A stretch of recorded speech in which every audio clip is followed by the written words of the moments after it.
I've been called an Apple fanboy for quite some years. I absolutely love the craftsmanship that goes with every Apple product that I own. I own the 12-inch iPad Pro. I own an iPhone 6 Plus, a MacBook, an iMac. I even own the Apple Pencil, the Apple Watch. All of those items have a sense of craftsmanship that it is hard to find in this particular category. But that all has changed recently with Samsung and their phones, their smartphones. In 2015, the S7 Edge was highly praised for its build quality, its design, and functionality. But I absolutely love the iPhone 6 Plus. That unibody, that all body aluminum design is, I don't know, something about aluminum that drives me crazy. No. But nonetheless, I decided to switch over to Samsung and buy the Note 7, the Samsung Galaxy Note 7. Now, I did purchase the first Note that came out about 4 years ago. And people were laughing at me. They said I was carrying around a big LCD television in my pocket. I even had one guy look at my phone and go, "Come on, man, are you serious? You carrying around that big phone?" And so he was surprised to see such a big phone at that time. We're talking about only 4 years ago. Now, 4 years ago, that's nothing to sneeze at, excuse me, but it's not that long ago. It's not that long ago that the Note phone, the first one, was a niche product. Not everybody had it. And I'm somewhat like that, where not that I go against the grain, I just don't swim the same direction a lot of people tend to gravitate to. I like to be an individual. I like what I like, basically. That's what I'm trying to say. And I don't go with the trends. And you might be thinking, well, if I like all these Apple products, I'm kind of going with the trend. But for my personal taste, Apple products provide something that I truly can appreciate. But now I'm going with the Note 7 because it has the edges are curved in. The back is also curved in. So what you have is an all glass body that shows absolutely no bezel on the sides, of course. And it just looks sexy as hell. And of course, the Note phones have always been very feature packed. So you had all types of productivity packed inside of a smartphone. You have the stylus, which was something new that was featured with the original Note. And I used to utilize that all the time. Now, I had the Note and the Note 3, so I'm not a stranger to Android phones. So it's not like I'm going into foreign territory. And when it comes to smartphones and operating systems, I'm not a fanboy of either or. Whatever is going to give me the type of productivity or functionality that I need, I'm going to go there. And quite frankly, both iOS and Android, they provide very similar features that I enjoy.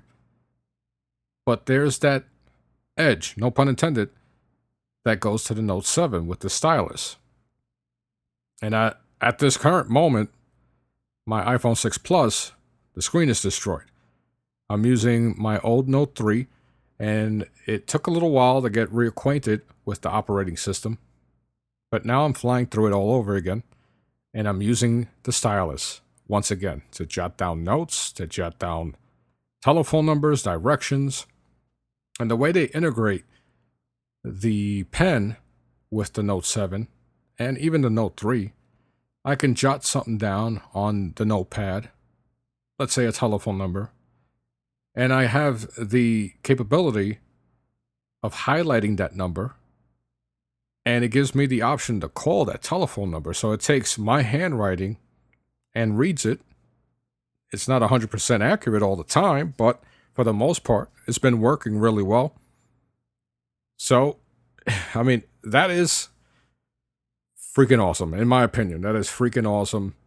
44 years old, having that capability, especially growing up in a time period where you had the payphones and you had the big old clunky house phones. Having that capability of writing something down on your smartphone and then having the capability of having the phone read your handwriting and giving you the capability, I say capability a lot, having that capability of calling that number right there on the spot. So there's a lot of convenience right now with the Note 7 and Android, period. It's not just the Note 7, but when you throw in the stylus and its capabilities, there's a lot of really cool features that I'm going to use that right now the iOS on the iPhone 6 Plus cannot touch. Also, no pun intended. So, yeah, that's that. I'm switching back to Android at least for a year or two. Let's see how the iPhone 7, let's see what that brings to the market, because there's supposed to be an announcement in a few weeks. And from what I heard, if you're into that, if you're into tech rumors, I heard that the iPhone 8 is going to be the next big iteration, or is going to have the biggest redesign when compared to the iPhone 6 and the 7, because it's going to fall into their anniversary year. So let's see. There's a lot of rumors. There's a lot of 3D renders of the iPhone 7, and maybe because of that, I'm not feeling the iPhone 7. So we'll see. I'm a big tech head. One caveat is that I can't use my damn Apple Watch with my Note 7, and that sucks because I love the design, the feel, the finish, even the software of the Apple Watch. And I don't want to get rid of it. I really don't want to go to an Android phone or not phone, but an Android watch. I just feel like, from a design perspective, they're a notch below. But there are some out there that I can live with. So we'll see. We'll see if I go the smartwatch route and pick something up that will pair with my Note 7. Because once you get accustomed to having a smartwatch, regardless if it's Android or Apple, you really become not dependent, but you become accustomed to doing certain things and having certain information available to you without picking up your your phone, excuse me. Especially when it comes to health apps, just having all that information on your wrist is really cool. And for me, it keeps me motivated when I see the amount of steps, my progress, calories, and everything that I've done throughout the day. It just keeps me motivated to keep going and meet a goal. So having that information is key for me, especially at work where I don't have to pick up my phone. I can maybe make a call on my wrist or answer a text on my wrist. Sounds dorky, sounds impractical, but for me, I use all that. When I buy tech, I use it for what it's worth. I get all my money's worth.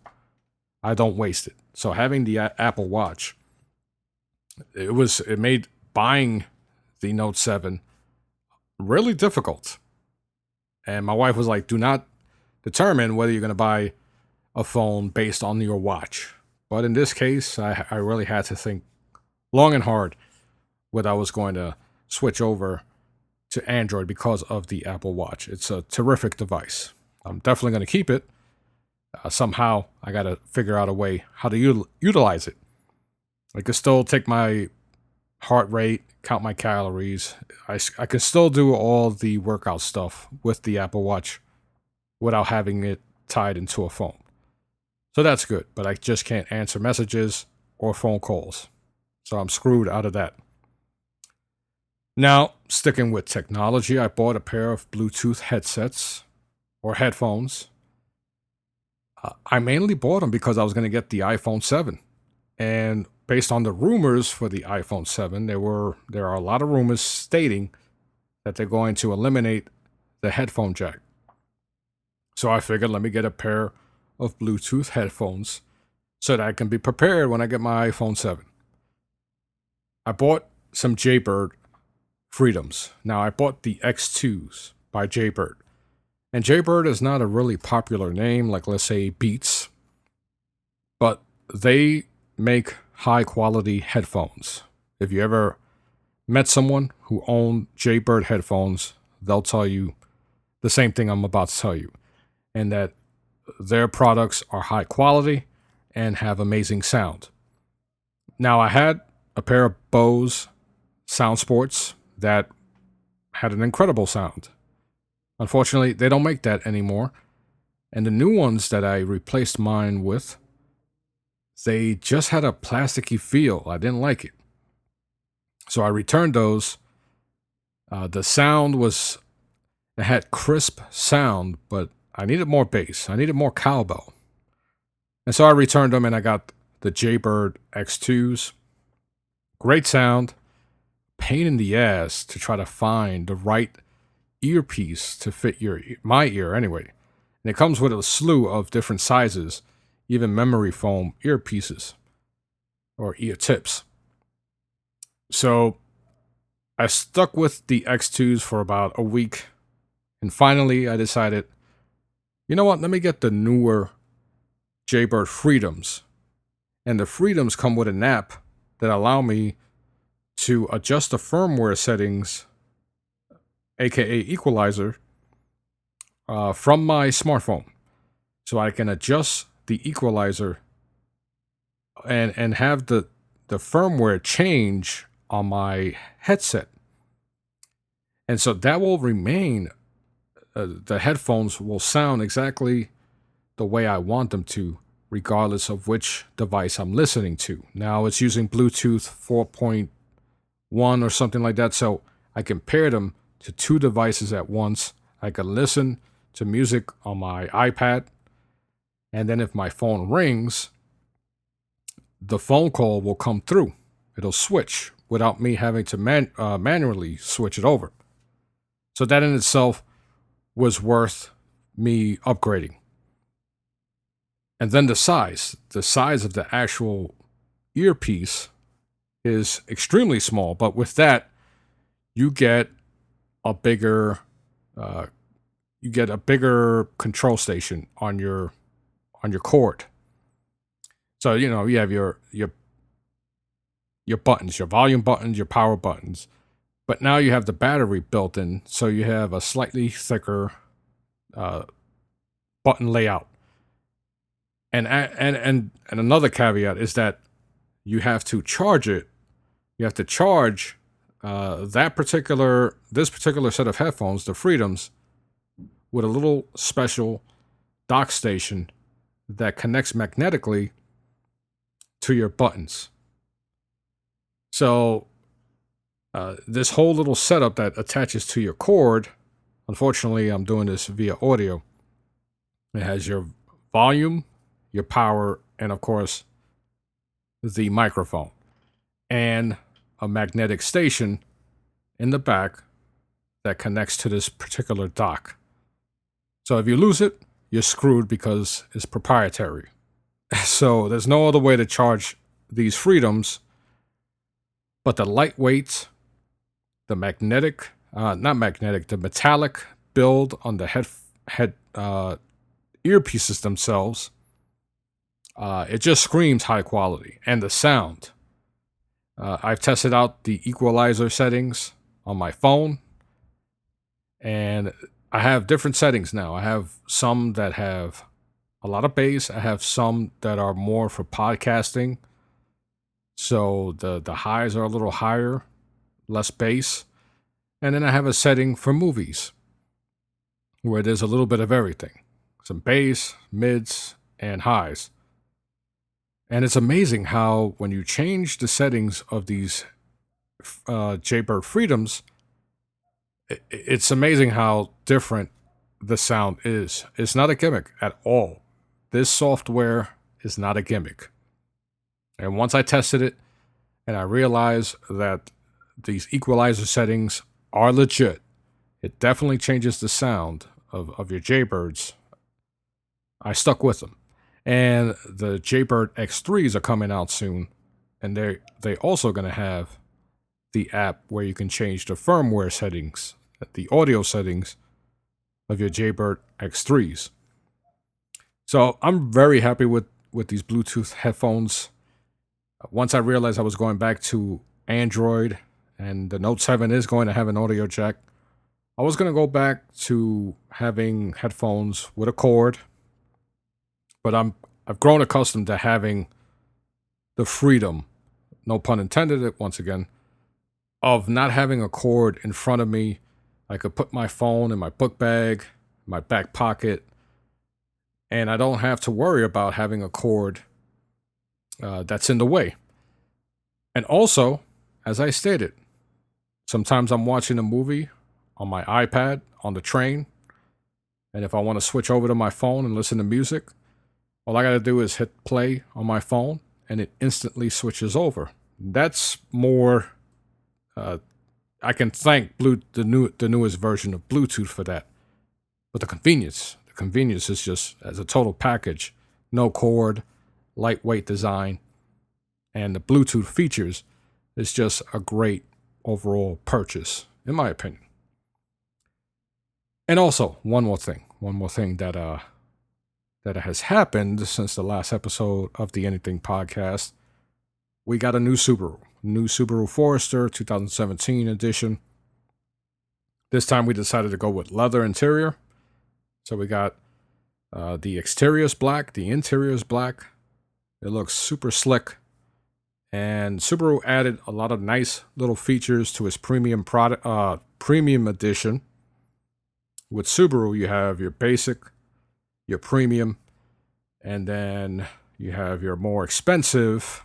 I even forgot the top level. It's not premium, but I wasn't going to pay all that money for, let's say, motion detectors on the side and you're talking about an extra $50 a month.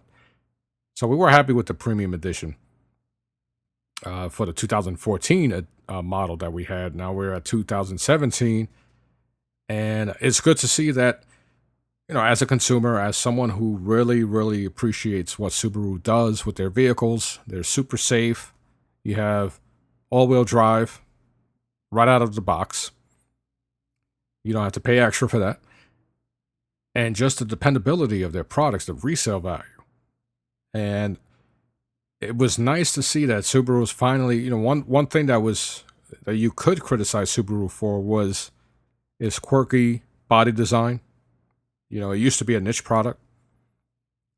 And once they started to redesign their vehicles to kind of match what was out there in the market, their features, their interior features, were a step back. Were still a little ancient.